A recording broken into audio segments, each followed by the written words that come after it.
నమస్తే. ప్రస్తుతం మనతో పాటు హైదరాబాద్ ఇన్ఛార్జ్ మంత్రి బీసీ రవాణా శాఖ మంత్రి పొన్నం ప్రభాకర్ గారు మాట్లాడదాం.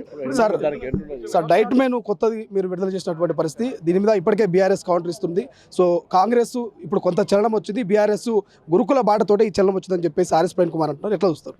ఇప్పుడు వాళ్లకు 10 సంవత్సరాలు అధికారంలో ఉన్న ప్రభుత్వం కానీ, నేను ఇంతకుముందు చెప్పినట్టుగా ఊపర్ శర్వాణి అందరు పరిశాన్ అన్నట్టుగా ఉన్నది. ఇక్కడ వాళ్ళు వచ్చినప్పుడు మాట ప్రిన్సిపల్ గారే చెప్పినారు, 10 సంవత్సరాల దుమ్మును 10 సంవత్సరాల బూజును దులపడానికి 10 నెలలు పట్టింది. బండి ఎక్కించినాం, సాఫ్గా జరుగుతుంది, అన్ని రకాల చర్యలు తీసుకుంటాం. ఎక్కడైనా ఇబ్బంది అనిపిస్తే తప్పకుండా ప్రతిపక్ష బాధ్యతగా మాకు చెప్పండి. కానీ మేము ఉన్నప్పుడు అద్భుతం చేసినట్టే మీరేం అద్భుతం చేయలే. పిల్లల జీవితాలకు సంబంధించి మెచ్చార్జీలు కూడా గ్రీన్ ఛానల్ ద్వారా ఉన్న పేమెంట్ను కాకుండా ఆపేసారు. రికార్డ్స్ ఉన్నాయి, వెరిఫై చేయండి. నేను మరొకసారి కూడా చెప్తున్నా, ఈ అంశం మీద అసెంబ్లీలో చర్చ చేద్దాం రండి. మీరేం చేశారు, మేమేం చేసినాం 10 సంవత్సరాల మీద నేను రెడీ, ఛాలెంజ్ చేస్తాను రమ్మని. పిల్లల్ని ఎవరెస్ట్ శిఖరం ఎక్కించాం బీఆర్ఎస్ పరిపాలన, ఇప్పుడు ఏమో హాస్పిటల్ బెడ్ల మీదకి ఎక్కిస్తున్నది కాంగ్రెస్ ప్రభుత్వం. చెప్పిన కదా, ఎవరెస్ట్ శిఖరం అనేది ఎంత ఎత్తుద్రో తెలియని వాళ్ళు కూడా ఎవరెస్ట్ శిఖరం ఎక్కించాలని మాట్లాడి అపహాస్యం చేస్తున్నారు ప్రజాస్వామ్యాన్ని. గురుకులాలకు సంబంధించి హాస్టల్లో చదువుతున్న పిల్లలకు కానీ విద్యా వ్యవస్థ మీద ఈ ప్రభుత్వం పెత్తందారి ప్రభుత్వం ఉక్కు పాదం పెట్టి మోపింది. చదువుకుంటే ప్రశ్నించే గొంతు వస్తుందని ఉక్కు పాదం పెట్టి మోపిన ఆ చదువు విద్య సరస్వతి అమ్మవారిని మరొకసారి తెలంగాణ పతాక కీర్తన ఉండడానికి మేము ప్రయత్నం చేస్తున్నాం. అది వాళ్ళకి జీర్ణించుకుంటలేదు.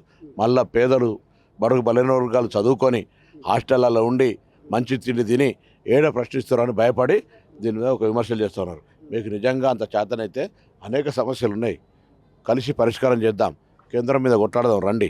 ఊరికే ప్రతి అంశాన్ని ఎంటిక కానుంచి కింది దాకా ప్రతి అంశాన్ని రాజకీయం చేసే ప్రవృత్తి మానుకోవాలి. 10 ఏళ్ళ అధికారంలో ఉన్నోడు పరిపాలించే సందర్భంగా 10 నెలల్లోనే ఏం జరుగుతుంది ఏం జరగదని తెలిసి మొత్తం ఖజానా ఖాళీ చేసినోడు ఏది పడితే అది మాట్లాడితే చూస్తూ ఊరుకోరిడా. మీరు రాజకీయ విమర్శల్లోకి పరిమితం కాకండి, బాధ్యత గల ప్రతిపక్షం కూడా వ్యవహరించమని డిమాండ్. మంత్రి గారు గతంలో సీట్ల కోసం కొట్లాడేది, ఇప్పుడు హాస్పిటల్ బెడ్ల కోసం కొట్లాడుతున్నారు విద్యార్థులు. అవివేకమైన మాటలు.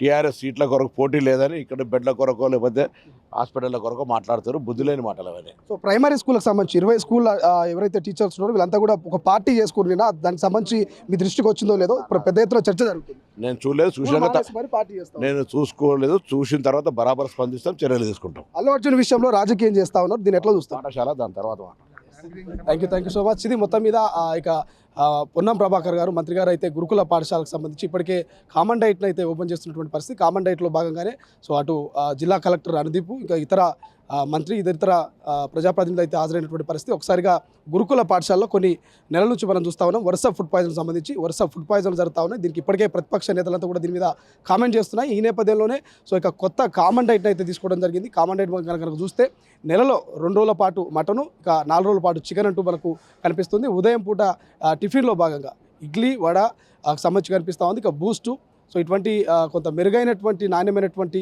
భోజనాన్ని అందిస్తున్నాము. ఖచ్చితంగా పిల్లలు భవిష్యత్తులో మంచి ఉన్నత స్థానానికి వెళ్ళాలి. సో ప్రభుత్వము వచ్చినటువంటి ఏడాదిలో అనేకమైనటువంటి సంక్షేమ పథకాలని ప్రజలకు తీసుకొస్తుంది. విద్యాపరంగా కూడా తగు జాగ్రత్తలు తీసుకుంటామంటూ కూడా మంత్రి పొన్నం ప్రభాకర్ చెప్తున్నటువంటి పరిస్థితి. కెమెరా పర్సన్ అజయ్తో శ్రీశైలం, తొలి వెలుగు, షేక్పేట్. అసలైన తొలి వెలుగు.